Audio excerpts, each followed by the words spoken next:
사모하는 마음으로 오늘 상반기 마지막 강의 잘 기정무대에서 드시기 바랍니다. 우리 목사님 나오실 때 큰 박수 부탁드립니다.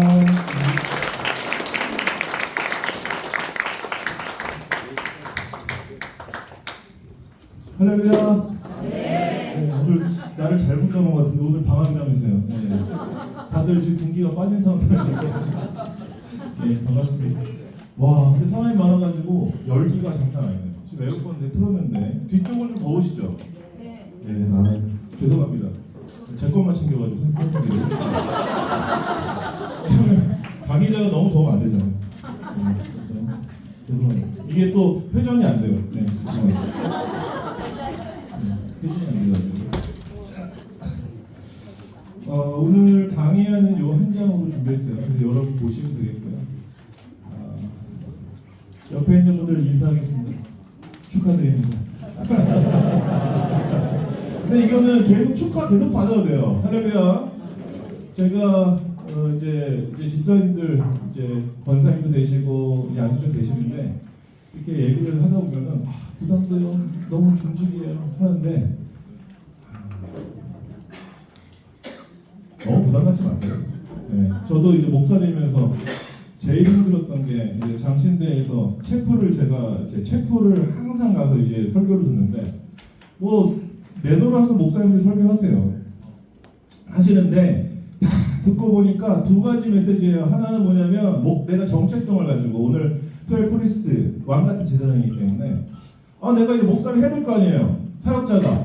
사역자를 해야 되는 사람으로서 들을 때 나에게 소망이 되는 설교냐 부담이 되는 설교냐 두 가지밖에 없어요. 할렐루야. 오늘 여러분 새 힘 얻고 소망 얻기를 축원합니다. 이게 부담만 주면은 못해 먹어 다. 제가 그러니까 듣는 거예요. 내 때는 이미 좋은 때 다 지나갔다 그러면서 앞으로는 목회하기 힘들다고 그 메시지를 주었다고 하시는 목사님이 많아요. 근데 해야 되잖아요. 우리는. 남겨진 자들에게 필요한 건요 소망이에요. 네, 부담이 아니에요. 여러분 우리 기쁨의 교회는 박지선 목사님 통해서 이 새성전 건설할 때 건축할 때 여기는 복지관이지만 저쪽은 하영인관이잖아요. 하나님의 영이 인도하시면 다 할 수 있습니다. 네, 기쁨으로 할 수 있습니다. 할렐루야. 그러니까 우리는 이거 배우는 거예요. 근데 여러분들 제가 축하합니다 인사했지만 오늘 시간도 여러분 정말 귀한 시간이 될 거예요. 배우시면 꿀꺽 삼키셔가지고 여러분의 삶이 될 수 있기를 축원드립니다. 함께 제목을 한번 같이 읽어볼게요. 저 몇 시까지? 4시까지요? 네, 알겠습니다. 좀 무섭게 쳐다보셔가지고 4시까지. 서기면서 타임키퍼 같은. 자, 우리 제목 한번 읽어볼게요. 시작. 같은 제사장으로서의 사명을 감당하는 항존직분자. 자, 들어가는 말입니다. 항존직분자의 정체성입니다. 항존직은 항상 그리고 존재할 존 그리고 직분직 이런 한문인데요. 그러니까 여러분들이 축하드릴 이유는 뭐냐면은 여러분 항존직이 되었다는 것은 교회 안에서 이제 영원히 그 직임이 변하지 않는 항존직 된다는 거예요. 이게 무슨 뜻이냐면은 다른 교회를 혹시나 여러분들이 가더라도 그 직분은 유지되는 거예요. 예. 근데 이제 서리집사 있죠. 서리집사는 만약에 기쁨의 교회에 서리집사 맞잖아요. 그럼 기쁨의 교회를 섬기기 위해서 주는 직분이에요. 그러니까 다른 교회 가면은 순진해가지고 다른 교회만 집사라고 생각한 집사가 아니라니까요. 다른 교회 가면 집사를 다시 받아야 돼요. 그러니까 서리집사는 항존직이 아니에요. 안수집사, 권사부터 항존직이 되는 겁니다. 그럼 여러분이 다른 교회 가더라도 임명을 통해서 그 직분이 유지될 수 있는 영원한 여러분 직분을 얻게 되었어요. 그렇기 때문에 축하드려요. 그런데 중요한 것은 무엇이냐면 목사도 대부분 보니까 인간 정도으로서는 목사를 감당할 수 없던데 목회자를 뒤집어 쓰고 살다 보니까 목사가 되고 하나님의 권능이 부어지더라는 거예요. 그러니까 항존직이라는 것이 내가 힘들지만 계속 그걸 쓰고 살아가다 보면 권능이 부어져요. 그걸 믿고 가는 거예요. 여러분들이 잘해서가 아니라 하나님이 의롭다고 하시고 씌워주면 받으시면 돼요. 이게 굉장히 중요한 개념입니다. 그래서 항존직은 교회는 변하지 않은 직분을 의미하고요. 단순한 동사가 아니라 신학적 정체성을 가진 워십입니다. 제가 적었는데요. 다시 말씀드리면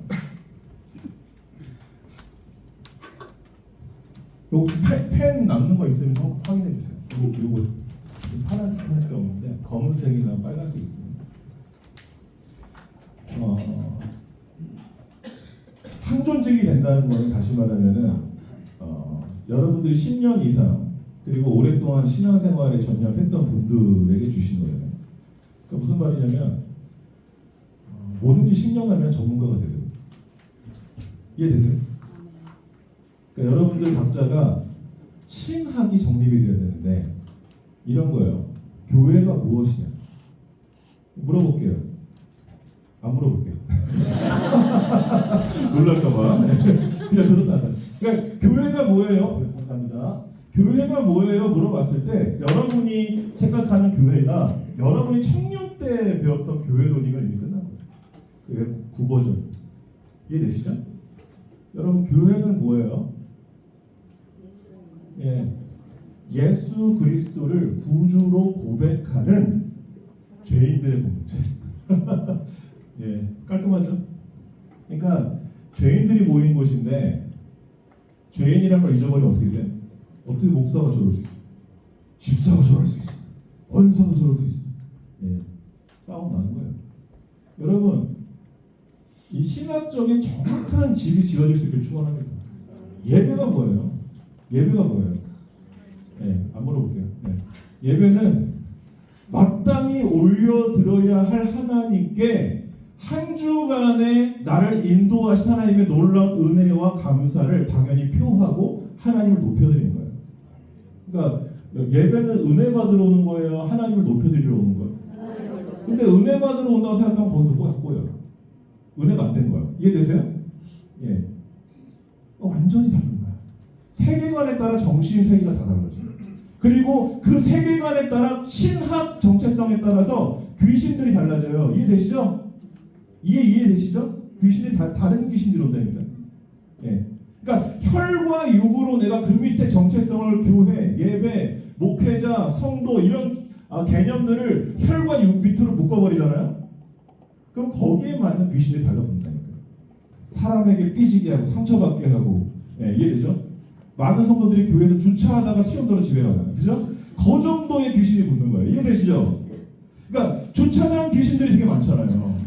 주차 합의 때 거기서 이제 낙심시켜 집에 보내는 귀신들. 그러니까 그걸 통과하면 또 그 귀신이 딱 있는 거예요. 그러니까 여러분들 처음부터 설계부터요. 여러분 혈과 육을 넘어서는 항존 직분자 될 수 있기를 축원합니다. 그러니까 이게 여러분들이 정확한 귀신론이 있어야 되고요, 신론이 있어야 되고요, 기독론이 있어야 되고요, 성령론이 있어야 되고요, 교회론이 있어야 되고요, 예배론이 있어야 되고요, 성도상이 있어야 됩니다. 그러니까 여러분 지금 항존 직분자 정확하게 받기 전에 이 1년이 얼마나 소중해요. 이해되시죠? 그러니까 여러분들이 이전에 알고 있던 걸 하면 안 된다니까요. 여러분들이 그동안 있던 캐릭터 때문에 표를 많이 받은 건 이해하겠지만 항존 직분자를 받는 순간 캐릭터가 변화가 일어나야 돼요. 이게 중요한 거예요.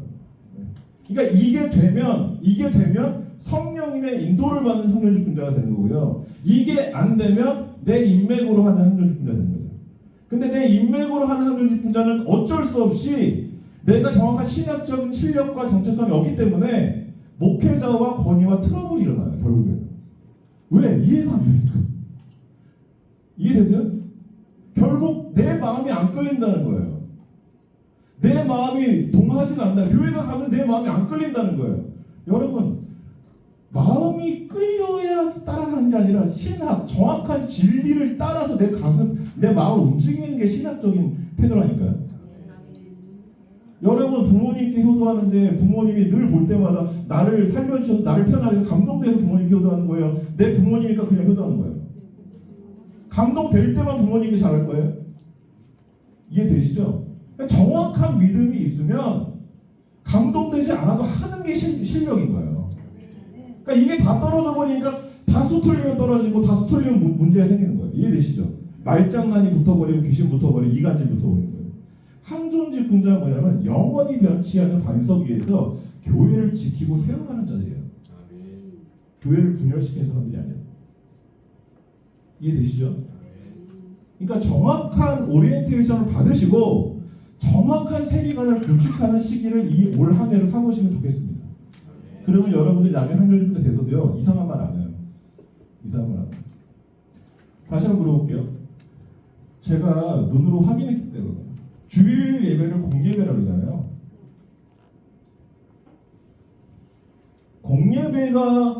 공예배는 무슨 예배예요?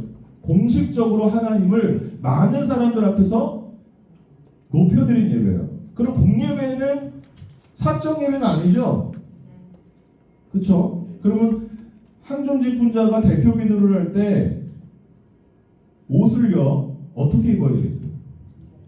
네, 갖춰 입어요. 이해되세요? 물론 사적으로는 추리닝 입고 팬티 바람에서 하나님 날 만나 주시죠. 이해되세요? 그러니까 항존직분자가 어떤 사람이냐면요, 하나님과 사적 관계도 잘해야 되지만 공적 관계도 잘해야 돼요. 정치적인 관계를 이해해야 돼요.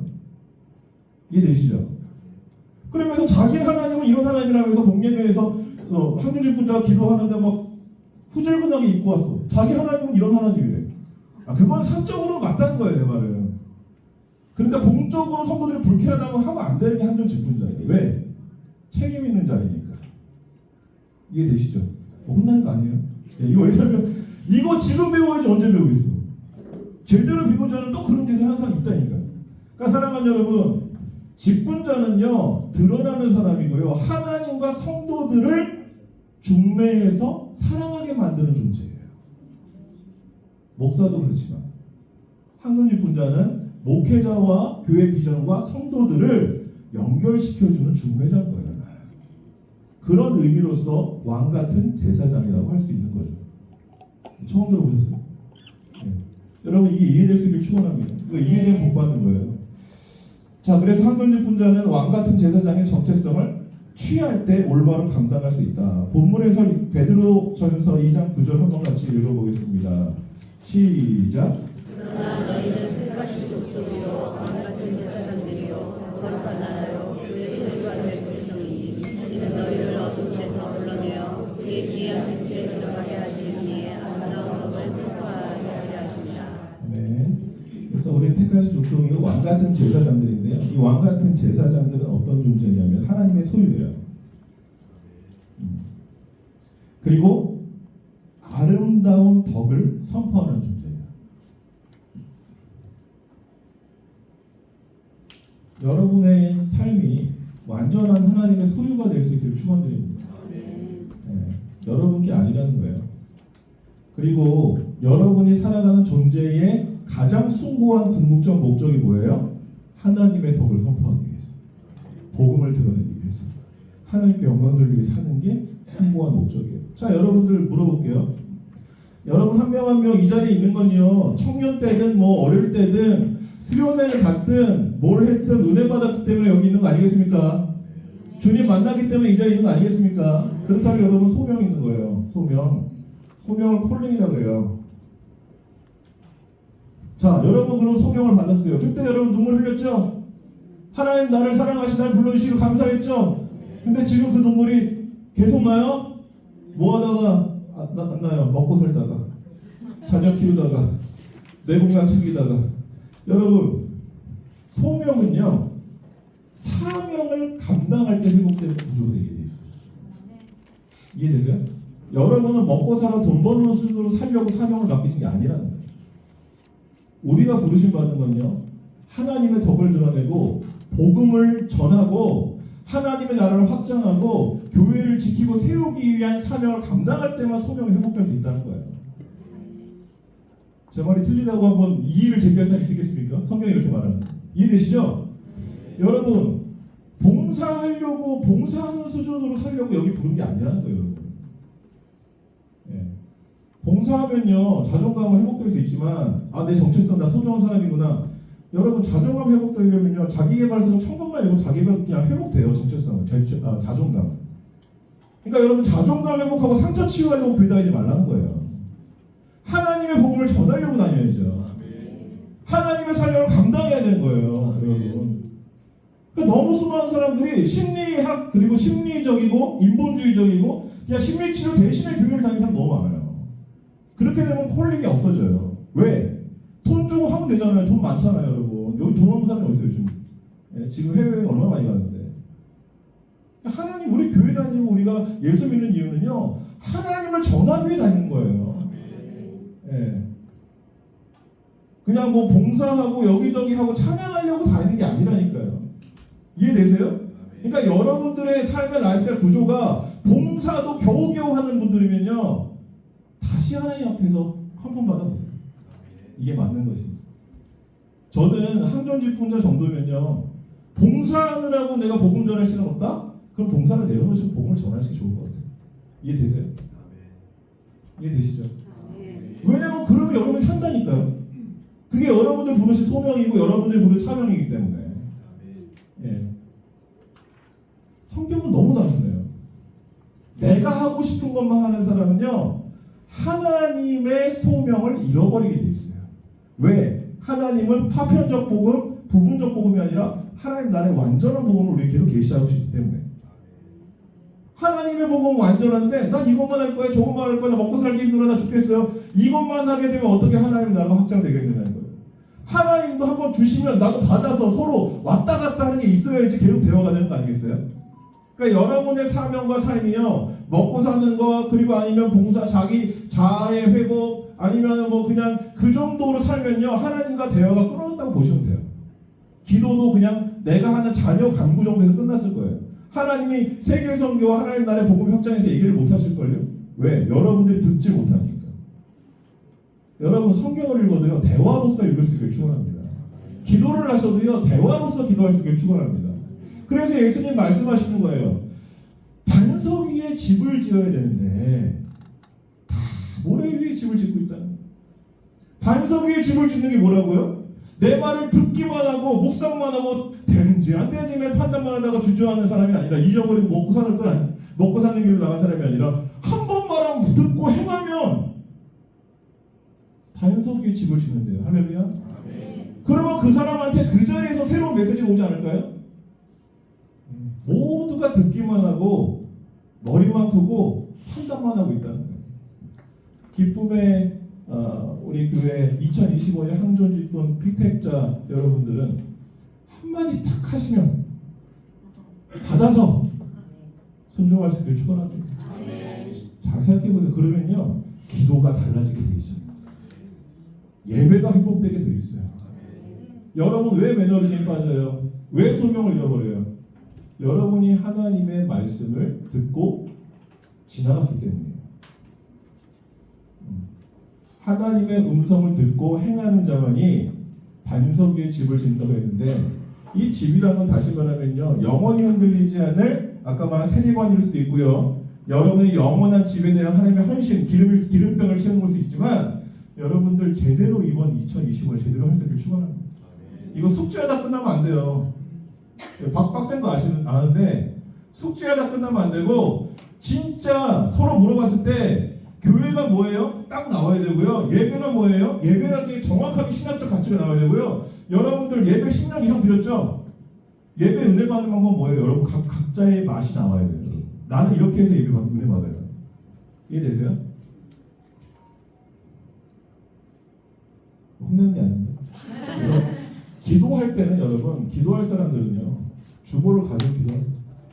여러분이 기도 만들어내지 마시고, 교회에 한 달 행사가 있고요, 어떤 목사님이, 담임 목사님이 어떤 설교를 할지가 미리 나오고요, 그리고 누가 각 성가대 장로님들, 그리고 간증 다 정보가 있고요, 우리 교회의 일들이 다 있어요. 여러분 이거 가지고 기도하는 수준까지 나아갈 수 있기를 축원합니다. 다 노하우가 있어야 돼요. 여러분 성경책은요, 보라고 있는 게 아니라 쓰라고 있는 거예요. 늘 성경책의 말씀을 기록하고 줄치고 하는데 여러분 익숙해져야 돼요. 성경책도 보는 방법을 배우셔야죠. 그리고 내가 매너리즘에 빠지잖아요. 성경을 계속 읽어도 은혜가 안 되잖아요. 그러면 그때 성경책 한번 갈아서 새 성경책 사세요. 새로 보면 돼요. 예전에 내가 노트했던 게 계속 나를 지배하거든요. 세기관은.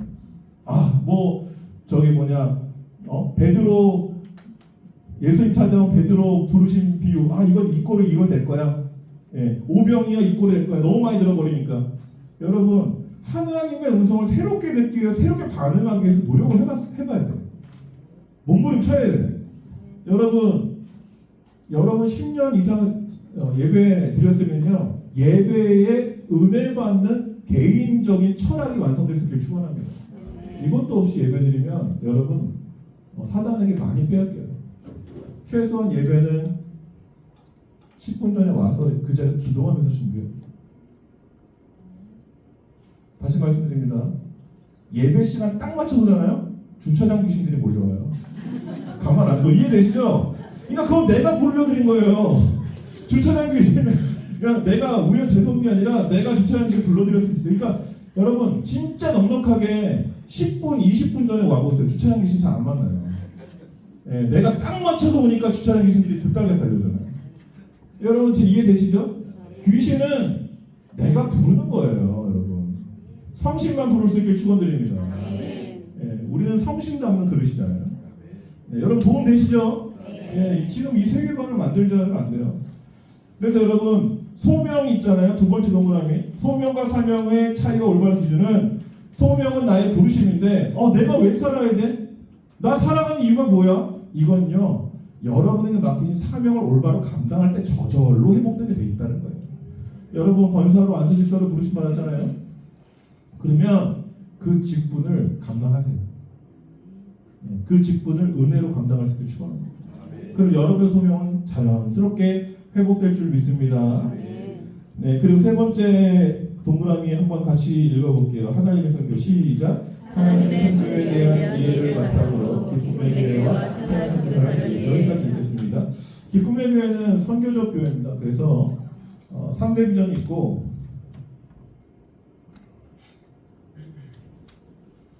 우리의 정체성을 특별히 뭐라 그러죠? 생선이에요. 따라해보세요. 생선. 생선이라는 게 생활 선교사의 약자인데 다시 말하면 이것이 담임 목사님이 이제 선교학 이제 선교 쪽으로 이제 교수님으로 지금 이주장실에 있고 또 거기에 저를 넣었어요. 거기서 성경을 공부하러 지금 박사학위 2학기를 마쳤어요. 근데 중요한 건 무엇이냐면요. 이 소명 그리고 하나님의 선교에 대한 기본적인 개념을 가져야지 기쁨의 교회 선교를 이해할 수 있거든요. 제가 한번 읽어드릴게요. 미시오데이라는 선교학 용어가 있어요. 하나님의 선교는 이걸 이해해야지 생선이 이해된다는 거예요. 미시오데이는 라틴어로 하나님의 선교 또는 하나님 보내심이라는 뜻입니다.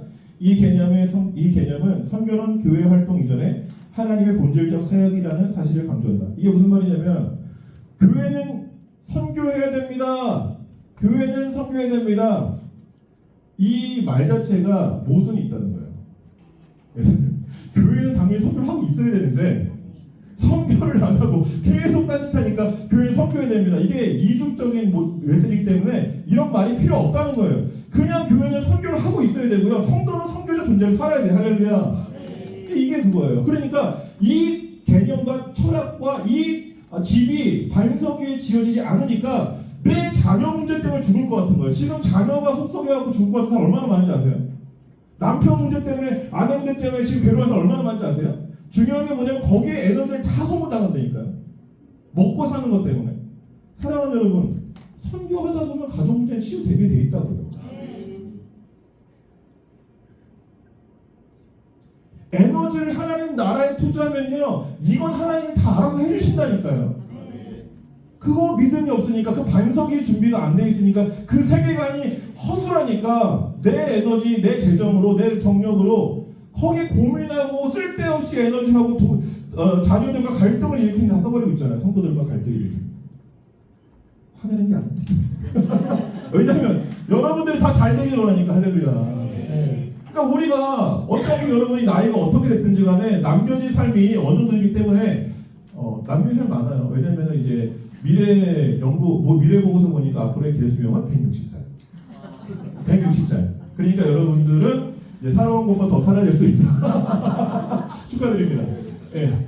대신에 근데 더 오래 살 수 있다고 느끼는 게 왜 그러냐면은 제가 이제 가끔씩 영일대 앞에 저 운동하러 나가면요 엄청 많아요 지금. 그러니까 자기 몸 챙기는 사람들 너무 많아. 이해되시죠? 예, 아침에 저도 그 1조 리더의 그 동남법칙이라고 그 박진영 씨가 그 40살에 흰머리 났는데 저 흰머리 많은데 40살에 흰머리 났는데 뭐 안 뭔지 아세요? 뭐 먹는 건지? 예. 올리브유를 아침마다 빈 공복에 먹어서 자기 검은 머리 났다잖아요. 여기까지만 하겠습니다. 네. 그래서 저도 뭐 이렇게 먹고 있는데 40살에 흰머리 났는데 이제 그거를 이제 올리브유를 아침에 이만큼을 빈 공복에 먹는데 15년인가 17년 했대요. 근데 흰머리에서 검은머리 났대. 그리고 이제 심혈관 질환이 개선되니까 여러 가지로 좋았다는 거죠. 예. 유튜브 찾아보세요. 저 여기까지 할게요. 다 할까봐 걱정되지. 다 할까봐. 지금 내가 하고 싶은 거는 뭐냐면 이제 우리가 하나님 나라에 사명 감당해야 되는 거지 그 건강책이라는 것까지 아니고. 그러니까 좋대요. 좋긴 좋다고 여러 알아보세요. 박진영 씨의 아침 식단 이런 식으로 한번 유튜브 쳐보세요.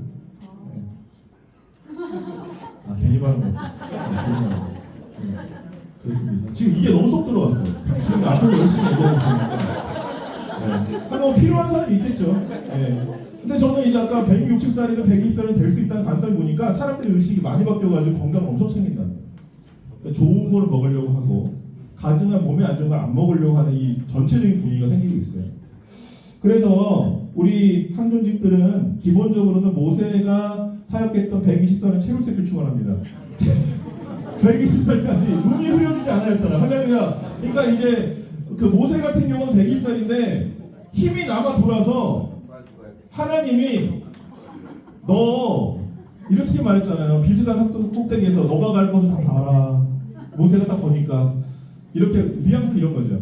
모세야 여기까지 하자. 너는 너무 힘이 많아서 안 되겠다. 그냥 내가 데려가야겠다. 그래가지고 모세 승천이 있는 거 아시죠? 그러니까 모세는 죽은 기록이 없어요. 120살까지 눈이 흐려지지 않고 기력이 있었다는 것만 기록되고 그 다음부터 기록 안 돼요. 그러니까 모세는 역사에 사라졌는데 하나님이 데리고 바로 엘리야처럼 올라가셨다는 속설이 있습니다. 그러니까 여러분들에게 이 축복이 임할지어다. 네, 이거 사명 감당해야 되니까요. 사명을 잡으면 죽을 수가 없다니까요. 왜냐면 감당해야 될 일이 있습니다. 여러분 이 사명 다 감당할 수 있길 축원합니다. 사명이 많아요 지금. 네. 그래서 하나님의 선교라는 것이 다시 말하면 이거예요. 하나님은 선교적 하나님이시며 세상을 구원하시기 역사 속에 일하고 계신데 결국 선교라는 것이 무엇이냐면 하나님을 위해 하나님에 의해서 진행돼야 된다는 거죠. 이해되시죠? 그런 의미에서 제가 오늘 새벽에 설교했지만 애굽에 대한 심판과 회복을 얘기했지만 어제 박은종 목사님께서 그 말씀하셨지만 선교에 대한 말씀하셨지만 중요한 거는 하나님을 위해 하나님의 의한 선교에 우리가 동참하게 되면요 무슨 말이냐면 선교적 대상의 변화가 일어나요.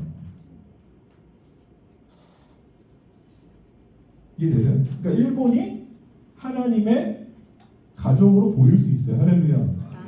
그러니까 이게 선교 대상이에요. 그러니까 선교 대상이 변화되는 거예요. 그러니까 생각지도 못하는 사람이 눈에 들어오게 된다. 할렐루야. 예, 이 변화가 올 한해 일어나는 축원드립니다. 이게 미션들이 하나님의 선교에 동참하는 거예요. 이것이 될 때에 비로소 선교적 대상이 변하고 하나님의 선교가 나를 통해 흘러가게 되는 것이에요. 정확한 것은 오늘 새벽에 제가 설교했지만 요나에게 말했어요. 아미떼 아들 요나에게 이르되 요나야 일어나서 니느웨에 가서 저들의 제가 압독 상달하였으니 그들에게 선포해라. 그러니까 다시 말하면은 하나님의 선포와 심판을 대언해라. 그런데 그 심판과 선포 오늘도 애굽에 대한 심판을 보니까 애굽에 대한 심판을 하신 이유가 애굽을 고치고 애굽을 돌아오게 하시려는 의도가 있었다는 거죠. 그러니까 요나가 그 센스가 있는 사역자잖아요. 니느웨에 가서 압독이 상달했으니 심판을 선포해라 하는데 그 심판이 끝이 아니라 심판 뒤에 회복과 용서가 있다는 뉘앙스를 캐치했다 안 했다? 했기 때문에 도망갔어요. 그러니까 여러분 이 단순해요. 미션이 하나님의 선교에 참여하는 기쁨의 교회의 생활 선교사로서의 사명을 감당하지 않으시겠으면은 일본이나 아니면 여러분의 가족이나 이웃이나 내 성도들이나 선교적 대상이 바뀌게 돼요. 그러니까 확장된다고 봐요. 그 선교적 대상을 받아들일 것인지 아닐 것인지에 대한 요나처럼 우리의 선택이에요. 여러분 받아들일 수 있길 축원합니다. 그래야지 그 다음 단계로 나간다는 거예요. 요나처럼 도망가면 안 된다는 거예요. 여러분 다시 말씀드립니다. 항존직분야 되면은 여러분의 말, 생각, 라이프 스타일이 변화될 수 있길 축원합니다. 이전처럼 신앙생활 하면 거기서 좀 더 해보자는 거예요. 네. 여러분 열심히 한 거 알아요? 잘한 거 알아요? 저도 목사고 아버지도 저기 원로장로님으로 작년에 은퇴하셨고 할아버지도 원로장로님. 그러니까 열심히 사는 건 뭔지 알아요. 하나님 그 열심히 신앙생활 뭔지 아는데 예전 버전으로 지금 이길 수 없다니까요. 중고등학생이 마약한다니까요. 여러분 이길 수 있어요? 여러분 예전 버전으로? 여러분이 성령의 인도하심 받지 못하면 자녀들을 이끌어갈 수 없어요. 네. 다음 세대를 하나님께 돌이킬 수 없다니까요. 사랑하는 여러분, 이 시대에 맞는 영을 받을 수 있길 축원드립니다. 네. 3번 왕같은 제사장의 3대 사명입니다. 1번 하나님 앞에서는 예배와 중보예요. 그래서 예배를 인도하는 기도의 본이다. 따라서 여러분 항존직분자에게는 제가 이제 순종하는 자에게 복이 있을지어다고 선포할게요. 여러분 항존직분자는 특히 남자분들은요 가정예배 인도하셔야 돼요. 그러니까 다시 말하면 여러분들에게 축복권이 왔는데 그 축복권을 사용해야 된다는 거예요. 남자 성도님들 가정에서 가정예배 드릴 수 있길 축원합니다. 그리고 아내에게 축복하시고 자녀들에게 손을 얹어서 축복할 수 있길 축원합니다. 이거는 여러분 사명이에요. 그러니까 이 사명을 감당을 못하면 그냥 돈만 버는 기계밖에 안 된다니까요. 네, 여러분들이 가족과 자녀를 축복하는 권세를 사용할 수 있길 축원합니다. 써야지 뭐가 들어오지요. 네, 사용해야지. 예. 그리고 여기 계신 여성분들은 가정 예배를 회복하기 원할 수 있고 그리고 회복하는 방법이 있을 텐데 무조건 여러분 가정에서 제사를 계속해서 회복할 수 있게 축원합니다. 네, 회복해야 돼요. 그러니까 지금 우리에게 주신 권세를 사용해야 된다. 그리고 사람들 앞에서 그리고 예배할 때 항존직분자들은 항상 예배를 다른 성도들이 하나님께 나아올 수 있도록 돕는 역할을 해줘야 된다. 이 정체성이 사실은 쉽지 않지만 갖게 되면 소명이 회복된다. 자, 두 번째 세상 앞에서 영향력과 통치예요. 거룩한 삶으로 세상이 보이래요. 그래서 킹덤 시티. 아까 말한 것처럼 하나님 앞에서는 지상 명령이고요. 지상 명령 생활 선교사, 생활 수도사, 생활 순교사의 정체성을 회복하는 것이고 세상 앞에서는 영향력과 통치. 즉 이 세상에서는 거룩한 삶으로 본이 되어야 돼요. 작은 것이라도 여러분들이 이웃에게 덕을 끼칠 수 있기를 축원드립니다. 예, 덕을 쌓아야 돼요. 킹덤 시티는 가정에서도 그렇고. 자, 세 번째는 성도들 앞에서 섬김과 인도예요. 그러니까 말씀과 사랑으로 성도들을 돌보아야 되는 역할을 해요. 그래서 저는 소신 발언을 늘 하거든요. 그러니까 누구 크게 눈치는 안 보고 소신 발언 하는데 여러분 진짜 권사님들은요 교구의 장래를 관심 갖습니다. 그리고 진짜 사랑은요, 제가 이거는 여러분들에게 장래를 전문적으로 한 전문가로서 알려드리는데 진짜 위로는요 발인 예배에서 조금만 더 시간을 내셔서 화장터까지 가면 큰 위로가 돼요. 얼마나 개인주의가 되는지 몰라요. 그러니까 다시 말하면 권사님들은요 교구의 어머니예요. 할렐루야. 그러니까 이 개념을 잡으시라는 거예요. 그러니까 훌륭한 장로님들은요 교구의 모든 경조사에 가시고 특별히 장례에 가시는 장로님들이 있어요. 그 존경받는다. 그러니까 저는 여러분들에게 지금 미리 축복하면서 캐릭터를 드리는 거예요. 잘 잡아보세요. 저는 항존 직분자를 넘어서 여러분들이 모든 교우들에게 마지막 때에 존경받는 안수 집사님 되기를 축원합니다. 존경받는 권사님 되십시오. 할렐루야. 네. 이거 돼야 돼요. 저는 교구의 여성 지도자들과 많은 이제 신방감을 늘 가르쳐 드리는데요. 마지막 때 여러분 나이 들고 있잖아요. 그 은퇴하잖아요. 그럼 뭐 자식들은 줄 건 다 줬잖아요. 거의 다. 남은 노후를 이제 버틸 수 있는 그 재정만 있는 거잖아요. 그럼 어떤 것으로 자녀들에게 우리의 덕을 드러내겠어요? 마지막 때 최고의 캐릭터는요, 기도하는 할아버지, 기도하는 어머니예요. 툭 치면 기도가 흘러나올 수 있게 축원합니다. 그러면 자녀들이요 돈 싸들고 옵니다. 힘들면 다 연락해요. 왜? 기도하는 어머니가 아닐까. 그러니까 여러분 그냥 항존직이 아니라 항존직으로 들어가기 때문에 여러분은 이왕 항존직 된 거 존경받는 권사님 안수집사님 될 수 있기를 축원합니다. 저는 그러니까 그런 권사님들이 많아요. 그런 집사님들이 있어요. 그러니까 안 계시면 허전한 목사한테 여러분 죄송하지만 목사한테 안 계시면은 보고 싶은 권사님 되어주세요. 이해되시죠? 네. 2년 동안 교부에도요 남 같은 분도 계세요. 그리고 항존직은요 담당 목사님을 생각하고 그분의 사역에 관심을 갖고 한마디라도 사역 끝났으면 목사님 사역 제가 기도 열심히 했는데 사역 어떻게 잘 되셨어요? 한마디 해주시고 말 한마디로도 하나 될 수 있는 거예요. 그게 항존 직분자의 권위예요. 여러분 그 권위를 쓸 수 있기를 축원드립니다. 덕을 쌓으세요. 덕을 끼치세요. 너무도 많이 잊어버렸어요 지금. 그러니까 지금 이거를요 지금 항존 직분자들이 새로 배우지 않으면 안 될 정도예요. 그러니까 말씀드리는 거예요. 권사님들은요 교구의 어머니예요. 물론 이제 이 교구가 공동체마다 2교구로 나눠져 있고 그 안에서 또 다르겠지만 그 교구 안에 권사님들이 따로 있어요. 그 교구에 사시는 권사님들. 그러니까 그 교구는 내 교구다라고 생각하세요. 관심 가져주시고 힘들면 같이 문안해 주시고 그리고 병원 가면요 죄송하지만 제가 받아보니까 코로나 걸렸을 때 아플 때 문 앞에 죽 걸려 있으니까 너무 마음이 높더라고요. 여러분 진짜 지금 그 사랑이 필요합니다. 수술했는데 보니까 똑똑하고 보니까 죽이 걸려 있어요. 권사님 손편지. 여러분 이렇게 헌신을 할 수 있는 여러분의 항존직분이 될 수 있기를 축원드립니다. 네. 이렇게 못하겠으면 돈이라도 많이 쓰세요.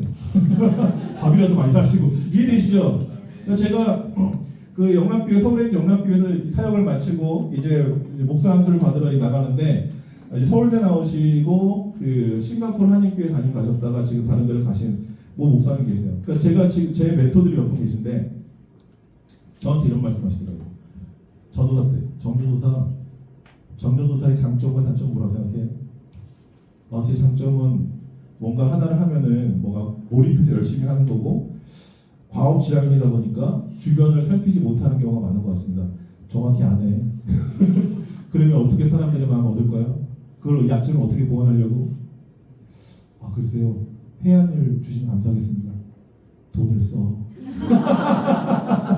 밥 사. 그러면 돼. 그럼 약점 커버돼.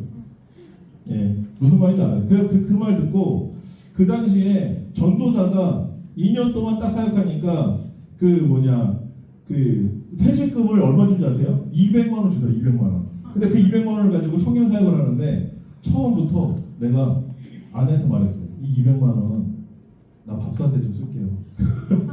나한테 좀 해줘요. 그래서 2년 동안 가자마자 밥을 막 사줬어. 전임 회장단부터 다 와라. 내가 밥 사주면서 맛있는 거, 좋은 거. 그러면서 신임 회장단이 잘 하려면은 전임 회장단이 뒤에서 백그라운드 해주고 밀어주지 않으면 안 된다. 도와줘라. 찬양팀 밥 사주고. 나 이렇게 찬양 잘하는 팀 처음 봤어. 최고라고. 나중에 장로님이 찾아와서 정 목사님 되셨는데 정 목사님 돈을 그렇게 쓰고 다니시면서요. 저희 헌교비가 있으니까 저희가 지원해드리겠습니다. 1년 지나니까 어떻게 되지 아세요? 정 목사님 하고 싶은 거 다 하세요. 그러니까 맨날 그 동남아 선교 가는데 2년 만에 그 대구에 있는 맨날 오지에 가는 그 미션 트립을 하다가 정동 목사가 있을 때 최초로 정교 개혁 71주년 유럽 단기 선교 잡혔어요. 체코, 스위스, 독일 그리고 이제 여러 가지 이제 나라들이 가는 거예요. 그러니까 그 나라를 당회에서 승인해줬어요. 근데 중요한 건 그때 박 목사님 콜링으로 제가 기쁨에게 오면서 그 여행은 다른 사람이 갔다. 네. 하여튼 어떻게든 뭐 잘 된 거지 뭐. 네. 저는 지금 소망이 있는데 저는 이스라엘에 가고 싶습니다. 기도만 해주십시오. 이스라엘. 네.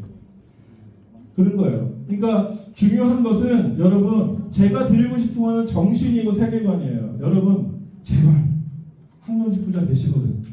여러분의 교구와 여러분 주변의 사람들에게 의미 있는 분이 되어 주십시오. 기회예요. 한존직을 받았으니까 캐릭터를 바꿀 수 있는 기회예요. 이때 해보세요. 지금까지 신경 못 쓰는 사람은 찾아가 주세요. 그리고 막 몸이 약하고 힘든 사람한테는 진짜 죽을 쓰든지 뭐라도 이렇게 딱 찾아가서 한 손에 쥐어주세요. 네. 목사님이 어떤 사역을 맡아서 하잖아요. 그럼 한마디로만 해보세요. 목사님 그 사역 잘 배우고 계세요? 기도하고 있습니다. 목사님 다른 거 다 필요 없어. 마음이 너무 행복해. 기도해 주는 성도 있고. 네, 여러분 이런 팁까지 드렸어요. 네, 이거 슬기로운 한존직 생활. 네, 그리고 한존직은 기도할 때 항상 주보를 갖고 다닌다. 오케이? 아시겠죠? 그래야지 뭐 줄 나올 거 아닙니까? 교회가 어떻게 돌아가면 빠삭할 거 아니에요? 이게 다 있어요. 정보가. 오늘 너무 많은 걸 풀어드려서 적당히 해야 되겠어요. 너무 많은 걸 한것 같아요. 왕같은 제사장의 3대 사명. 그래서 성도 앞에서는 늘 말씀과 사랑으로 성도를 돌보는 자가 돼요. 여러분, 여러분들에게는 그 권위가 주어진 거예요. 한존직이기 때문에. 제가 이 몇 공동체, 6공동체, 5공동체, 4공동체, 3공동체, 2공동체, 1공동체 안수집사입니다. 제가 권사입니다. 하면서 몸은 좀 괜찮으세요? 한마디 해주시면 돼요. 그리고 관심 가져주세요.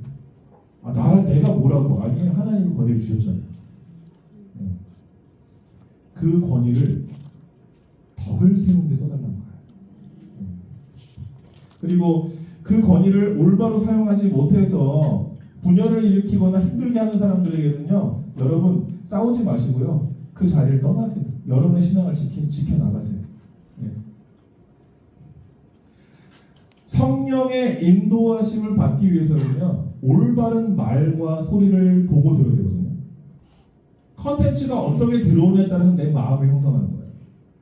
이간질이나 수근된 불안, 초조, 근심, 우울 이런 말로부터 돌아설 수 있기를 축원합니다. 여러분을 살릴 수 있는 말만 들으세요. 골라들으세요. 네. 여러분을 올바로 인도하는 사람들을 만나세요. 인간관계도 재정립하세요.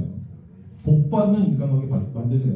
지금 우리가 같이 모였잖아요. 옆에 있는 주변 보세요. 오른쪽에 좀 봐주세요. 웃어보세요. 네.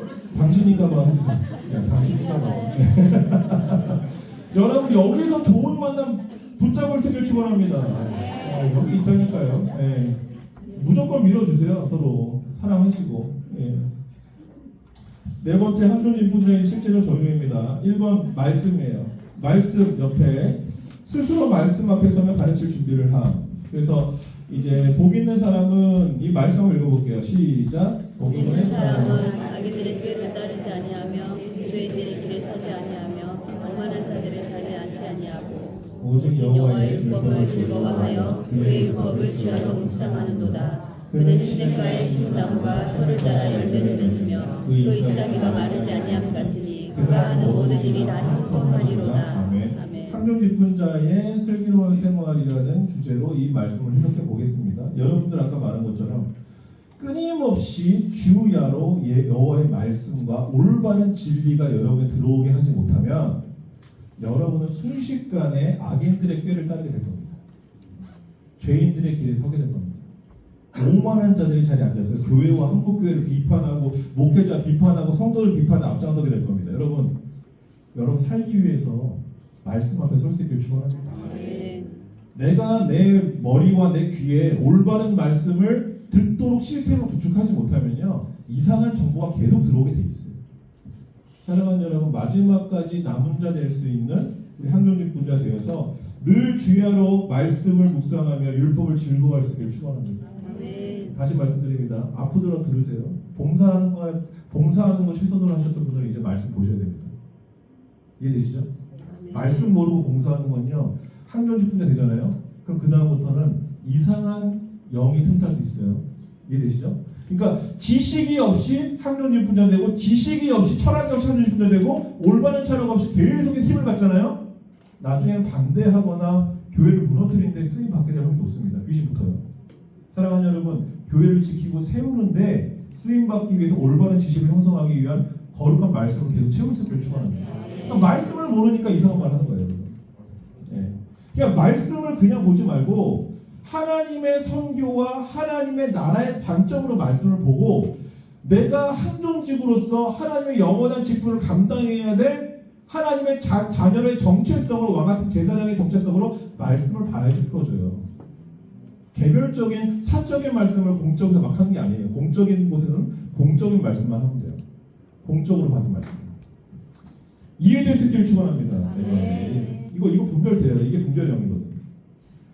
자, 기도예요. 기도. 교회를 위한 중보 기도에 본을 세워야 된다. 마가복음 1장 35절. 읽어보겠습니다. 시작. 새벽 아직도 밝기 전에 예수께서 일어나 나가 한적한 곳으로 가사 거기서 기도하시더니 예수님은 40일 동안 광야의 금식과 훈련을 받은 다음에 비로소 공생애를 시작하셨고 매일마다 하나님과 단둘이 그 시간을 가진 다음에 하루의 공적 일과를 시작하셨습니다. 사랑하는 여러분, 여러분이 아침에 눈을 떠서요. 한결적은 달라야 돼요. 여러분이 아침에 눈을 좀 떠서 급하게 조급하게 하루가 시작됐다면 이미 다른 게 하나 들어오고 있는 거예요. 한준직은요. 내가 하루를 시작하기 전에 최소한 하나님과 10분에서 30분 이상의 교제를 갖고 시작하셔야 돼요. 할렐루야. 다 왜 충격받지? 이거 처음 들으셨어요? 이게 기본이에요, 여러분.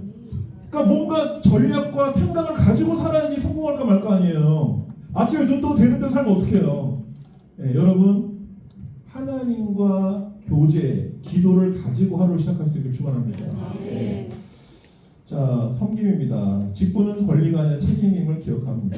그래서 요한복음 13장 1절 17절은 뭐라고 그러냐면 예수님께서 1절 읽어볼게요. 시작. 6월절 전에 예수께서 자기가 세상을 떠나 아버지께로 돌아가실 때가 이른 줄 아시고 세상에 있는 자기 사람들을 사랑하실 때 끝까지 사랑하시니라. 여러분, 끝까지 사랑할 수 있기를 축원합니다. 그러니까 뭐냐면은 끝까지가 믿으면서거든요. 믿으면서라는 게 아까 말씀한 것처럼 반석을 계속 가진 사람 있죠. 반석에 집 세우고 그 위에 계속 집 세우는 사람. 여러분, 사람이 얼마나 수틀려서 이렇게 깨어집니까? 한 번 교회를 사랑했으면요 끝까지 사랑하세요. 네, 박진성 목사님 여러분 그 20년 전에 기쁨의 교회 올 때 당회원들이랑 만장일치로 추대해서 박수로 모신 담임목사 아닙니까? 그럼 끝까지 사랑해 보세요. 할렐루야. 그러니까 사람이 얼마나 이 간사한지 수틀려요. 이해되시죠? 하나님께서 보내주셨으면 그냥 끝까지 믿고 가시면 돼요. 할렐루야. 이해되시죠? 기쁨의 교회가 나의 모교회면요 끝까지 사랑해 보세요. 할렐루야. 네. 그냥 뭐 여기서 뒤에서 헌신 안 하면서 나는 그때 기쁨의 교회 나 8년 차 좀 되고 있는데요. 아우 코로나 때 진짜 실망 많이 했어요. 한준직 분들한테. 안 보여. 그렇게 의롭다고 하는 사람들이 코로나 오니까 다 도망갔어요. 근데 그때 나왔던 사람들이 진짜 지금 기본 그 생선의 기틀이 된 사람들인 거예요. 여러분, 가족은요 힘들 때 옆에 있어야 가족 아닙니까? 한존직 분자는 제일 힘들 때 지켜야 한존직 분자 아닙니까? 그 세계관을 지금 세팅하세요. 안 그러면 예수님 십자가 달 때 다 도망간 제자들처럼 교회가 남들이 다 짓밟을 때 같이 교회 짓밟고 교회가 잘못했다고 같이 손가락질하는 사람들 중에 껴있으면 안 된다니까요. 욕먹어도 묵묵히 같이 욕먹어야지. 여러분 끝까지 결을 지킬 수 있기를 축원합니다. 주님은 우리를 끝까지 사랑하셨기 때문입니다. 공동체입니다. 목회자를 도와 성도들의 마음을 모은 여담의 중심이에요. 여러분 한존직 분자들이 목회자를 간보고 막 하면 안 돼요. 목사를 도와서 성도들의 마음을 모아주셔야지. 내가 여기 터줏대감에 대해서 목회자 뭐 나이 어리다 뭐 하면서 목회자 간보고 하면 안 됩니다. 무슨 말이냐면은 복 받는 사람들은 목회자 편에 있어서 목회 무조건 할 수 있어요. 그걸 채워주는 역할을 하는 거지. 여러분 캐릭터를 잘 잡으세요. 네, 지금부터 되게 중요한 내용인 거죠. 그죠?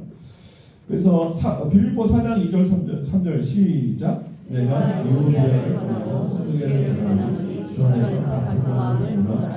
또 참으로 나와 멍에를 같이 한 내게 모아노니 복음에 나와 함께 있던 저 여인들을 돕고 또한 빌레몬과 그 외에 나의 다행자들을 도우라. 그 이름들이 생명책에 있느니라. 아멘. 이게 분열이 되면요 그걸 계속 덮어주시고 화합시키는데 여러분이 사용되어야 되는 거죠. 자, 세상입니다. 복음적 영향력을 나타내는 세상. 마태복음 5장 13절 읽어보겠습니다. 16절 시작. 너희는 세상의 소금이니 소금이 만일 그 맛을 잃으면 무엇으로 짜리하리요. 후에는 아무 쓸데없어 다만 밖에 버려져 사람에게 밟힐 뿐이니라. 이같이 너희 빛이 사람 앞에 비치게 하여 그들로 너희 착한 행실을 보고 하늘에 계신 너희 아버지께 영광을 돌리게 하라. 아멘. 우리 맺는 말 한번 읽어볼게요. 한존지는 시작. 한존지는 지침이 아니라 부르심입니다. 이어서 왕 같은 책임자는 높아지는 권한이 아니라 깊어지는 책임입니다. 하지만 성령님을 의지하면 기쁨으로 능히 감당할 수 있습니다. 우리 한 사람 한 사람이 하나님의 아름다운 법을 선포하며 교회의 덕을 세우고 세상을 섬기시다. 아멘. 기도하겠습니다. 사랑의 아버지 감사합니다. 아까 처음에 인사한 것처럼 우리가 받은 상존직은 영원한 영광의 직분인 줄 믿습니다. 하나님께서 감당할 기쁨과 섬김과 인권 물권 영광 풀어줄 줄 믿습니다.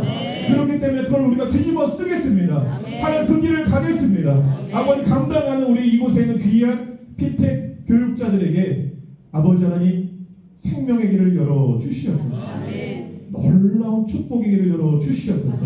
광야의 길을 사막의 강을 내어 주시옵소서. 오늘의 말씀이 우리에게 뿌리가 내리게 하여 주시고 반석에 집을 짓게 하여 주시고 우리의 세계관을 형성케 하는데 중요한 밑거름 되게 하여 주시옵소서. 예수님의 이름으로 간절히 기도 올리옵나이다. 아멘. 감사합니다.